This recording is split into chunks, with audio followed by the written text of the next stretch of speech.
Naga micham taro hat ki badu conflict asi khwadi gi tamthiba terrorism gi thong amani haina koizam khogi MP koizam bi mona fundor kre then adu magi khogi zabi mona wafum asi parliament da pukhat kani haibe gi wafum supan ki basu yauri ja masi ozana palli ba wafum asi kadai bu yamna kana ba porakani haibe sini ja kamai thamini masi kanu ni da summa so haibu wani da masu part of the magi Indian political system sigi manung leiba part amani mana hoji opposition lei haibu wani da opposition lei bani na mana tawi potu yaning de haibu kor pai si mayam taning usu oitana ko ai nungai usu oitana ko haibu kandu da madu kharaga yamna ga magi art of speaking gi keno ga lei bani na khara hena madu nungai na ba but power do mangon la ga di mana kai do ngong ga di ga hang du ne bo koina ne na du ri ko if magi lei ba mana people da convince to matung ina mangon da power do center da tra kai do to bokan da mangon da laktar ga di mana to da bu kari no haibu du make seng thambum sange matam du da mana kai do gani congress na andaga ama to na mayam ase experience am ko yeng bi ai ko telangana state reorganization matam da andhra pradesh gi telangana khai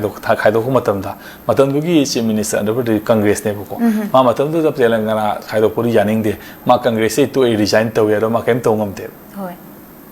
Indian gi magi matam du gi congress government na pai bani center da su ko moi da su pai bani adu state reorganization ma thugai adu ma state interest ma congress to e adu chief minister su to e bu ko adu ma ka su to bu dingam de reorganization do ma thing bu dingam de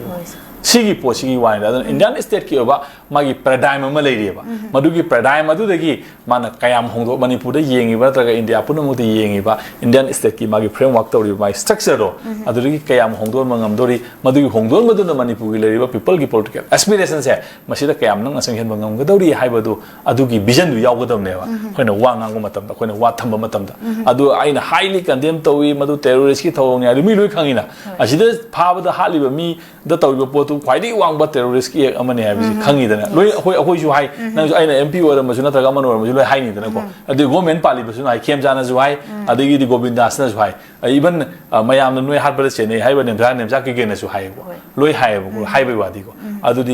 adu di mi wi kanu gi wa ne ko